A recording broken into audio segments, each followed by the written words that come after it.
इसको इसी तरीके से कंटिन्यू रखते हैं। सबसे पहले हम लोग देखें कि निफ्टी और बैंक निफ्टी के लिए कल के लिए कौन सी पोजीशंस को किस तरीके से प्लान किया जा सकता है और हमारे ट्रेड प्लान क्या होने चाहिए। ठीक है, इस पूरे प्राइस एक्शन में जितना भी हम इसे डिस्कस करेंगे, एक एक पॉइंट आपके लिए बहुत ज़रूरी होगा। पूरे सेशन को एंड तक आपको देखना हो। ठीक है, जब आपको पास पूरा समय हो तभी इस सेशन को देखिए समझिए। एक एक पॉइंट आपके लिए बहुत ज़रूरी है और मैं जितनी चीज़ें बताऊंगा इन्हीं तरीके से अगले सेशन कल के लिए भी आप अपनी ट्रेड्स को प्लान करेंगे। यही पॉइंट्स आपके लिए बार बार रिपीट होंगे, ध्यान दीजिए। ठीक है, समझिए। सबसे पहले देखिए, हमारे पास दो इंडिसेस हैं, बैंक निफ्टी और निफ्टी। हम दोनों को एक साथ देखने की कोशिश करेंगे। ठीक है, सबसे पहले हम लोग बैंक निफ्टी पर नज़र रखें। अच्छा, जब भी हम लोग अगले सेशन के लिए कुछ भी देखने की कोशिश करते हैं कि हमारा क्या होगा, क्या हम पोजीशंस को ट्रेड करेंगे, तो सबसे पहला काम होता है previous day price action. Previous day price action से मेरा मतलब है कि आज जो हुआ उसको अगर आपने बेहतरीन तरीके से एनालाइज कर लिया तो कल का सेशन आपका बेहतरीन होगा, ये तय हो जाता है। समझिए, सबसे पहले देखिए हुआ क्या है। आज के मोमेंटम की शुरुआत हम लोगों ने गैप अप के साथ की। ठीक है, कल का मतलब फ्राइडे की जो हमको क्लोजिंग मिली और फ्राइडे के जो डे हाई रहे, उस डे हाई के ऊपर हम लोगों ने ओपन किया और फ्राइडे के डे हाई को बस टच करके पहला कैंडल बनाया और पहला कैंडल डोजी फॉर्मेशन बना। अगर आप ध्यान दें, आज के पहले 5 मिनट का कैंडल डोजी फॉर्मेशन हुआ और इसके पहले का मोमेंटम भी क्या था, हायर साइड था, मतलब एक भी स्विंग लो ब्रेक नहीं हो रहा था। तो कभी भी प्राइस जब मोमेंटम में होता है, देखिए मोमेंटम प्राइस और कंसोलिडेशन प्राइस में डिफरेंस समझ लीजिए। कई लोग बोलते हैं कि जब 8 एक्सपोनेंशियल को यूज़ कर रहे हैं, या कल जो मैंने सेशन आप लोगों के लिए बना 21 और 6 का मूविंग एवरेज है ना, इनको जब आप यूज़ करते हैं तो ये ध्यान दीजिए, ये एवरेजेस आपकी एंट्री एग्जिट के लिए। एंट्री एग्जिट कब? जब मोमेंटम में हो प्राइस। जब इंडेक्स में या किसी भी इक्विटी को जब आप ट्रेड करें, स्टॉक ऑप्शंस को आप ट्रेड करें, तो वहां पर वो सारे स्ट्राइक प्राइस जब मोमेंटम में होंगे तब आप उनके ऊपर एटीएमआई यूज करेंगे एंट्री एग्जिट के लिए। और मोमेंटम में नहीं है, नॉन डायरेक्शनल प्राइस है, तब आप यूज कर रहे हैं, तो आपके एसएल हंटिंग बार बार होंगे sir. Non directional choppy market, consolidation market में कभी भी किसी भी मोमेंटम ट्रेड्स को हम लोग एग्जीक्यूट नहीं करते, नॉन डायरेक्शनल ट्रेड्स को ही एग्जीक्यूट करते हैं। अब जैसे कल का बाजार, कल के बाजार के लिए हम लोग क्या बोल सकते हैं रिसेंटली, देखिए चॉपी मार्केट का साइन समझ लीजिए, बहुत ध्यान से समझिए। ये जो आज की क्लोजिंग मिली है ना, ये दर्शाती है कि अगर प्राइस के आज के डे लो ब्रेक हुए तब तो डाउनवर्ड्स मोमेंटम मिल सकता है, और आज के डे हाई ब्रेक होंगे तब हायर साइड मोमेंटम मिल सकता है। मतलब ये पूरा रेंज के अंदर प्राइस अगर ओपन हुआ और यहीं ट्रेड करता रहा तो ये मार्केट नॉन डायरेक्शनल हो जाएगा, चॉपी मार्केट। ना तो आपको बाइंग करनी है ना ही सेलिंग, ना तो अच्छे खरीदारी के अवसर मिलेंगे ना बिकवाली के अवसर मिलेंगे। अच्छा, बाइंग की अपॉर्चुनिटीज कब मिलती है? मोमेंटम में प्राइस कब रहता है और कब मोमेंटम में नहीं रहता है। इसको पहचानने का आइडेंटिफिकेशन का तरीका क्या है सर? कैसे पहचाना जाए कि कोई प्राइस में अब हमको ऑप्शन बाइंग करना है, आज का दिन बायर डे, और कैसे पहचाना जाए कि आज का दिन बायर डे नहीं, आज हमको बाइंग, ऑप्शन बाइंग से बच के रहना और करनी है। देखिए, एक रेंज के मार्केट में जब ऑप्शन बाइंग होता है ना, जब एक मार्केट एक रेंज को ट्रेड करता है, तब हम छोटे टारगेट्स के लिए ट्रेड करते हैं, सपोर्ट रेजिस्टेंस को, कि प्राइस नियर बाई रेजिस्टेंस पहुंचा शॉर्ट करेंगे, नियर बाई सपोर्ट पहुंचा शॉर्ट करेंगे, बीच में स्विंग हाई स्विंग लो से रिजेक्शन मिल रहा है, वहां से शॉर्ट और लॉन्ग करेंगे। इस तरीके से प्राइस को हम देखते हैं। अगर वही प्राइस इस रेंज से बाहर ट्रेड कर रहा है तो जितनी बार डिप मिलेगा उतनी बार खरीदेंगे। इस रेंज के बाहर ट्रेड कर रहा है, जितनी बार पुल बैक मिलेगा उतनी बार खरीदेंगे। अब ये खरीदने की प्रक्रिया, ऑप्शन बाइंग की प्रक्रिया में बड़े टारगेट कब रखे जाते हैं? जब प्राइस का मोमेंटम शार्प हो और एक भी लास्ट स्विंग लो ब्रेक ना हुआ, तब सिर्फ ऑप्शन बाइंग। जैसे अभी के बाजार में हम लोग क्या देख रहे हैं, गौर कीजिए आप, इस पूरे मोमेंटम पे आप गौर कीजिए। ये हायर हाइस का मोमेंटम, प्राइस ने ऊपर गया, थोड़ा सा डिप लिया, दोबारा गया, फिर डिप लिया। अब यहां पर समझ आइए, आप लोगों का माइंडसेट किस तरीके से बनाया गया है पता है? प्राइस जैसे ही 300-400 पॉइंट चलता है आपको लगता है महंगा हो गया, बेच दीजिए। आप वहीं से मोमेंटम का विरोध करते हैं, रजिस्ट करते हैं कि प्राइस नहीं चलेगा। वहीं पर आप गलत होते हैं और यहीं से जितनी बार आप शॉर्ट सेलिंग की कोशिश करते हैं, जहां प्राइस दिखता है आप शॉर्ट सेलिंग की कोशिश करते हैं, वहीं पर आप ट्रैप हो जाते हैं सर, उसी जगह पर आप ट्रैप होते हैं। और आपको करना क्या चाहिए इसकी जगह पता है? इसकी जगह ट्रेंड पर बिलीव करना चाहिए। मतलब अगर प्राइस चल रहा है तो उसकी चाल पर भरोसा कीजिए और ये देखिए कि थोड़ा भी डिस्काउंट मिले तो खरीद लिया जाए। यही काम एटीएमआ का है, यही काम 21 और 6 का है। अच्छा, 21 और 6 का सेशन अगर आपने नहीं देखा या एटीएमआ के सेशन अभी आप पहली बार विजिट कर रहे हैं चैनल को, नीचे चैनल को ओपन कीजिए, 1 बाय 1 सारे सेशंस को देखिए, बहुत कुछ सीखने को मिलेगा। ठीक है, और अगर आप हमसे जुड़ना चाहें तो डिस्क्रिप्शन में टेलीग्राम का लिंक है, वहाँ से जुड़ भी सकते हैं। देखिए, अब इस पुल बैक का इंतजार करना चाहिए, ना कि शॉर्ट सेलिंग के लिए अपॉर्चुनिटी का वेट करना चाहिए। ध्यान दीजिए, अब हमको करना क्या है, जब प्राइस मोमेंटम में होगा तो हल्का सा पुल बैक करेगा और चल कर जाएगा, हाई ब्रेक कर देगा। समझ लीजिए ये ऑप्शन बायर का टाइम है। कभी भी प्राइस का मोमेंटम इस तरीके का है कि तेजी से चल कर गया, फिर धीमे से गिरावट हुई, और गिरावट में जब प्राइस कैंडल बनाए तो गिरते हुए प्राइस में कैंडल ऊपर क्लोज करने आना चाहिए। कैंडल की क्लोजिंग कैसी होगी, गिर रहा होगा, गिरता हुआ क्लोजिंग के टाइम पर ऊपर आके क्लोज करेगा। ये एक अच्छा साइन है कि प्राइस का हायर साइड मोमेंटम है। बहुत ट्रिकी आपको प्राइस एक्शन बता रहा हूँ, बहुत चीज़ें आपके लिए आसान कर दे रहा हूँ, ये समझ लीजिए। बस आपको मोमेंटम को देखना आना चाहिए। अब आप समझिए कि ये बायर डे है, आज खरीदारी का अवसर है, आज खरीदा जाएगा। यहाँ पर HBB पर बाई होती है। HBB को हम लोग शॉर्ट फॉर्म में बोलते हैं हाई ब्रेक बाई। आप बोल रहे हैं हाई ब्रेक बाई, मतलब प्राइस तेजी से चला, धीरे से गिरा और उसने अचानक से हाई ब्रेक कर दिया। लॉन्ग कीजिए, ये टाइम टू बाई है, हाई ब्रेक बाई। दोबारा फिर धीरे से नीचे आया और फिर हाई ब्रेक कर दिया, फिर हाई ब्रेक बाई, फिर खरीदारी कीजिए। फिर धीरे से नीचे आया, फिर हाई ब्रेक किया, फिर हाई ब्रेक होने पर खरीदारी कीजिए। कब तक ये करना है, जब तक मोमेंटम चल रहा है। मोमेंटम कब तक चलता है, जब तक प्राइस, और कोई भी चार्ट आप देख रहे हैं, वो प्राइस अपना मोमेंटम शिफ्ट तब करता है जब उसका स्ट्रक्चर चेंज होता है। इस स्ट्रक्चर चेंज होना किसको कहते हैं पता है? स्ट्रक्चर चेंज होना हम लोग बोलते हैं इस तरीके का प्राइस जब लो लगाए और हाई ब्रेक करे, हायर साइड मोमेंटम, खरीदारी होगी। फिर हाई ब्रेक किया तो हायर साइड मोमेंटम, बाइंग होगा, ऑप्शन बाइंग का टाइम है। हाई ब्रेक हुआ तो हायर साइड मोमेंटम। अब ATMA पता है क्या काम करता है? वो आपका ये SL बचा लेता है, वो आपको यहीं एंट्री देता है, यहीं एंट्री देता है। 21 का एवरेज क्या करता है, वो यहाँ एंट्री देता है। ये हाई के पास आपको जाने का मौका नहीं देने होता। बस आप ये आइडेंटिफिकेशन कर लीजिए। एक बार स्विंग हाई ब्रेक हो, अब ध्यान दीजिए, ATMA आपको यही एंट्री देगा। आपको ये हाई ब्रेक होने के बाद SL एरिया बड़ा हो जाएगा। यहाँ एंट्री दिया तो SL एरिया 2 पॉइंट है, टारगेट आपके सामने 10 पॉइंट का, रिस्क रिवॉर्ड रेशियो बहुत बड़ा है। इस वजह से ATMA इतना प्रॉफिटेबल है, यही कारण है। अब देखिए, यहाँ पर एंट्री लेना और यहाँ पर एंट्री लेने बहुत बड़ा डिफरेंस। SL एरिया बड़ा है, ट्रैपिंग होगी तो ट्रैपिंग में आप निकल जाएंगे, प्राइस यहाँ पर चॉपी हो गया तो आप वेट नहीं कर पाएंगे। लेकिन आप लोअर लेवल पे खरीद के बैठे हैं, सब कुछ आपके फेवर में। जिसकी एंट्री परफेक्ट हो गई उसके लिए प्राइजेशन बहुत परफेक्टली काम करता है। ठीक है, अब इस प्राइस का जब तक ये स्ट्रक्चर चेंज ना हो, मतलब जैसी चाल है वैसे ही बनी रहे कॉन्जिक्यूटिव, तब तक आप बाजार के साथ है।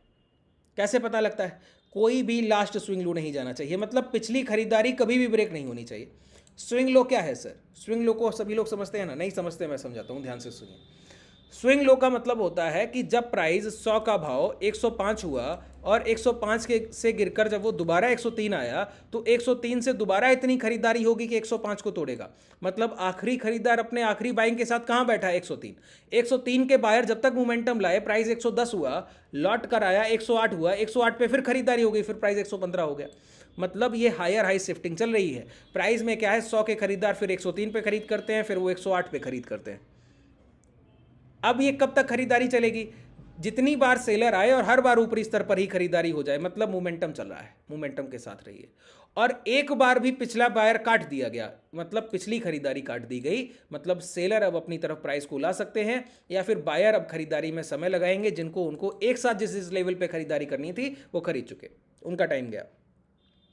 बात क्लियर हुआ? तो हायर हाइस के मोमेंटम में इस तरीके से डिप लेगा प्राइस, यहाँ पे खरीदारी हो गई, डिप लेगा प्राइस, यहाँ पर खरीदारी हो गई, डिप हो गया प्राइस, यहाँ पे खरीदारी हो गई, डिप लेगा प्राइस, यहाँ पे खरीदारी हो। ऐसा प्राइस एक बार भी अपना लास्ट लो ब्रेक कर दे, अब ये मार्केट का स्ट्रक्चर चेंज हो गया। जो पहले हो रहा था अब वो बदलाव आ गया है, चेंज इन स्ट्रक्चर हो गया। अब इसमें क्या करना है, यही मार्केट चॉपी हो जाता है, ये रेंज बॉन्ड मार्केट हो जाता है, या फिर प्रॉफिट बुकिंग आ गई तो लोअर, दो कॉन्जिक्यूटिव हाई लो ब्रेक हो जाए ना तो प्राइस का मोमेंटम चेंज हो जाता है। फिर ये लोअर लोज में है, जितनी बार पुल बैक मिले शॉर्ट कीजिए, जितनी बार पुल बैक मिले शॉर्ट कीजिए। लेकिन कभी भी प्राइस का जब फर्स्ट स्विंग लो ब्रेक होता है, लास्ट, जैसे ये प्राइस है, ध्यान से समझ लीजिए। थोड़ा मैं जल्दी बता रहा हूँ क्योंकि थोड़ा सा जल्दी से कवर करना है, समय का अभाव है सर। ठीक है, समझने की कोशिश कीजिए। नहीं समझ आता है तो इस सेशन का स्पीड जो 1x पे है उसको 0.7x कर लीजिए, धीमा हो जाएगा सर, है ना। देखिए इस तरीके से प्राइस चल रहा है। अब यहाँ पर लास्ट लो ब्रेक हुआ तो चॉपी होने की संभावना है, मतलब नॉन डायरेक्शनल बाजार हो गया। अब ऑप्शन बाइंग नहीं करनी है, यही रेंज बॉन्ड मार्केट है। अगर ये कॉन्जिक्यूटिव ये लो ब्रेक करने के बाद last second last swing low भी ब्रेक कर गया, मतलब मोमेंटम डाउन साइड, बड़ी प्रॉफिट बुकिंग हो गई, ये खरीदार लगता है यहाँ निकल गए। अब प्राइस में लोअर लोस के फॉर्मेशन लगेंगे हर बार पुल बैक पर, राइस, सेल ऑन राइस इसको आप बोलते हैं। थोड़ा सा उठे, सर उठाए प्राइस शॉर्ट कीजिए, सर उठाए प्राइस, ATM हाई से शॉर्ट करते हैं। ठीक है, ATM हाई से शॉर्ट करते हैं। ATM के सेशंस देख सकते हैं, चैनल को ओपन कीजिए, 1 बाय 1 देखिए। ठीक है, 21 और 6 के एवरेज का मैंने तो कल ही अपलोड किया, आज किया शायद, उसको देख लीजिएगा। ठीक है, अब देखिए यहाँ से यहाँ तक के पूरे मोमेंटम को देखिए, प्राइस हायर साइड गया, ये लो लगे, प्राइस हायर साइड गया, इस लो को ब्रेक नहीं किया, फिर हाई ब्रेक किया, HBB पर सिर्फ खरीदारी, हाई ब्रेक हो रहा है बाई कीजिए, हाई ब्रेक हो रहा है बाई कीजिए, प्राइस दोबारा गिरा, ये लो ब्रेक नहीं किया, फिर हाई गया, ये दोबारा लौटा, ये आपका एसएल एरिया होता है, ध्यान दीजिए, प्राइस गैप डाउन किया, ये लो ब्रेक नहीं किया, लॉट कराया, ये लो ब्रेक नहीं किया, फिर ये हाई ब्रेक हो रहा है, हाई ब्रेक हो रहा है, फिर मोमेंटम हायर साइड, एक भी स्विंग लो ब्रेक नहीं होगा। अब फर्स्ट टाइम आज क्या हुआ, यहां पर स्विंग लो ब्रेक हो गया, ब्रेक हुआ तो मोमेंटम शिफ्ट हो गया। ठीक है, अब देखिए अब क्या क्या पॉसिबिलिटी बनती है कल के लिए, क्या क्या है वो ध्यान से समझिए। हम लोग हायर हाइस के मोमेंटम में ट्रेड कर रहे थे, मतलब यहाँ यहाँ हर जगह खरीदारियाँ हुई हैं। इन खरीदारियों में अगर एक बड़ी प्रॉफिट बुकिंग आनी है तो हमने रिसेंटली एक स्विंग लो ब्रेक किया, लास्ट स्विंग लो, अगर सेकंड लास्ट स्विंग लो मतलब आज के डे लो, आज के डे लो कल के लिए प्रीवियस डे लो होंगे, तो प्राइस में शॉर्ट सेलिंग की शुरुआत तब होगी कि आज के डे लो ब्रेक होने के बाद ये जो गैप है ना, ये जो गैप है ये भी पूरी तरीके से फिल हो जाए, और उसके बाद अगर ये लो ब्रेक हुए, मतलब अगर आप राउंड फिगर लेवल मांगने हैं तो 49,000 के नीचे जब आपको 15 मिनट से 25 मिनट की कैंडल्स की एक क्लोजिंग मिले, और 15 या 25 मिनट किसी भी टाइम फ्रेम पर, और जो कैंडल क्लोज करेगी जब उस कैंडल के लो ब्रेक होंगे 2 या 5 मिनट के टाइम फ्रेम पर, तब आप शॉर्ट सेलिंग की शुरुआत करेंगे, तब बाजार में डाउनवर्ड्स मोमेंटम होगा। हायर साइड मोमेंटम आपको पता है आज के डे हाई 49,700 के ऊपर की आपको 15 से 20 मिनट या 25 मिनट की कैंडल की क्लोजिंग मिले। अब आप बोलेंगे 25 मिनट का टाइम फ्रेम, अरे सर यहाँ देखिए 5, 10, 15, 20, 25, 30, 45, 75, 125 मिनट सारे टाइम फ्रेम तो हैं। ये धन का डीमेट मैं यूज़ कर रहा हूँ, ठीक है। यहाँ पर एक ऑप्शन वर्जन आता है, ऑप्शन ट्रेडर का वेब वर्जन, और ये धन का एक सिंपल वेब वर्जन। ये ट्रेडिंग व्यू का चार्ट है, ये भी फ्री ऑफ कॉस्ट उपलब्ध है, इसका लिंक आपको डिस्क्रिप्शन में मिल जाएगा, डायरेक्टली आप अपना डीमेट ओपन कर सकते हैं निःशुल्क, ठीक है, कोई भी पैसा आपको नहीं देना। ध्यान से समझिए, यहाँ पर ये जो चीज़ मैं आपको बता रहा हूँ, हायर हाई 25 से आप 15 से 25 मिनट का कोई भी कैंडल इस 49,700 के ऊपर क्लोज हो, जो कैंडल क्लोज होगा उसके हाई निकलेंगे, तब हायर साइड मोमेंटम की शुरुआत होगी। और जब तक प्राइस आज के डे हाई और आज के डे लो के अंदर है, आज के डे लो है 49,000 राउंड फिगर मान लीजिए, आज के डे हाई 49,700, जब तक प्राइस 49,700 और 49,000 की रेंज को ट्रेड करेगा तो मार्केट चौपी रहेगा। तो कल के लिए आपके लिए ज़रूरी महत्वपूर्ण लेवल्स कौन से हो गए बता दीजिए। आज का डे हाई 49,700, लोअर लेवल क्या हो गया 49,000, ठीक है। और शुरुआत कैसी होगी कल के बाजार की, तो बताइए। आज की क्लोजिंग सबसे महत्वपूर्ण एस्पेक्ट होता है ना पिछले सेशंस में, इसी तरीके से प्राइस एक्शन को रीड किया जाता है, प्राइस को एनालाइज किया जाता है। कल भी प्राइस जब स्ट्रक्चर बनाएगा ना, कल जो 10:30 का सेशन हम लोग करेंगे उसमें भी इसी तरीके से प्राइस को देख रहे होंगे, और आप पाएंगे कि आज जो चीज़ें हम लोग डिस्कस कर रहे हैं इसी में से कुछ चीज़ें रिपीट होंगी कल के सेशन। प्राइस के स्ट्रक्चर चेंज होते हैं, एनालाइज करने का तरीका थोड़ी नहीं बदल जाता है, तो जो चीज़ें आप सीख रहे हैं वो हमेशा सस्टेनेबल हैं, बस उनको देखने का व्यू बदल जाएगा। तो इसीलिए डेली आपको देखना ज़रूरी कि हर दिन आपको अलग नज़रिए से प्राइस को देखना आना चाहिए कि जो हुआ है उसी स्ट्रक्चर को तो हमको बिलीव करना है, ठीक है। अब यहाँ पर क्या हुआ बताइए, ये प्राइस रिपीटेशन है इसी रेजिस्टेंस एरिया का। अगर आप गौर करें तो पिछली बार जब हम लोगों ने 49,900 को टच किया था तो इसी तरीके से पूरे दिन प्राइस ने हायर साइड मोमेंटम किया था, फिर गिरकर क्लोजिंग के टाइम पर क्लोज किया था, और वहीं से हम लोग डाउन साइड मोमेंटम किए थे। ध्यान दीजिए, यहाँ पर प्राइस को देखिए, ये देख पा रहे हैं, ये सेशन अगर आप लोगों को 30 अप्रैल का याद हो, हम लोगों ने पूरे दिन हायर साइड मोमेंटम किया, क्लोजिंग के टाइम पर गिरकर बंद हुए, वो सेशन है। उसके बाद आपने देखा कि कितनी बड़ी गिरावट आई। आज का सेशन इसी सेशन का रेजिस्टेंस के पास के पॉइंट का इंपैक्ट है ना। रेजिस्टेंस को जब आप पहली बार टच करने जा रहे हैं तो अनटेस्टेड जोन है, अनटेस्टेड जोन के आसपास से कहीं ना कहीं से गिरावट होगी ही होगी, ठीक है। अब खरीदार तब अच्छे हैं जब आज के हाई ब्रेक कर ले, तो जब तक आज के हाई ब्रेक नहीं तो हायर साइड मोमेंटम नहीं, आज के लो ब्रेक नहीं तो लोअर साइड मोमेंटम नहीं। इस रेंज में बायर सेलर ने अगर फाइट किया, मार्केट चॉपी हो जाएगा, चॉपी मार्केट हुआ तो हायर साइड मोमेंटम की संभावना बढ़ जाएगी। प्राइस में अगर डाउनवर्ड्स मोमेंटम आना है तो प्राइस कल पूरे सेशन यहाँ पर या 2 कॉन्सिक्यूटिव सेशन कंसोलिडेशन नहीं करना चाहिए। 2 दिन अगर लगातार कंसोलिडेशन इस रेंज में किया तो प्राइस में हायर डायरेक्शन मोमेंटम की संभावना बढ़ जाएगी। कल ही ब्रेक कर दिया तो कल भी हायर डायरेक्शन मोमेंटम की पॉसिबिलिटी बहुत हाई हो जाएगी, प्राइस में मोमेंटम बहुत शार्प होगा हायर साइड। अगर प्राइस ने कल ही ये लो ब्रेक कर दिए तो डाउनवर्ड्स मोमेंटम की पॉसिबिलिटी बहुत तेज होगी 49,000 के नीचे की क्लोजिंग के बाद, क्योंकि ये जो बाजार है न्यूज़ बेस्ड बाजार है और अभी हम लोग हायर विक्स में ट्रेड कर रहे हैं, तो वॉलेटिलिटी बहुत हायर है। आज की इंट्राडे मोमेंटम की बात की जाए तो कल की क्लोजिंग से 49,000 से हम लोगों ने 49,700 को टच किया और दोबारा नियर अबाउट 49,000 को टच किया। इंट्राडे मोमेंटम जिस प्राइस में 1400 पॉइंट का हो तो आप समझ लीजिए कि वॉलेटिलिटी कितनी ज़्यादा है, ठीक है।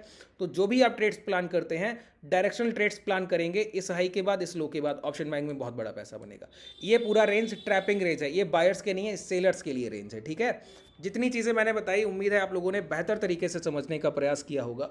कोई भी डाउट रह गया हो मुझे नीचे कमेंट सेक्शन में बताइएगा। अगर आप हमसे जुड़ना चाहें तो मैंने आपको बताया डिस्क्रिप्शन में टेलीग्राम व्हाट्सएप कम्युनिटी के लिंक है। ये जो मैं डीमेट यूज़ कर रहा हूँ ये धन का लिंक भी डीमेट में ही डिस्क्रिप्शन में ही पड़ा हुआ है। शुभ रात्रि, धन्यवाद।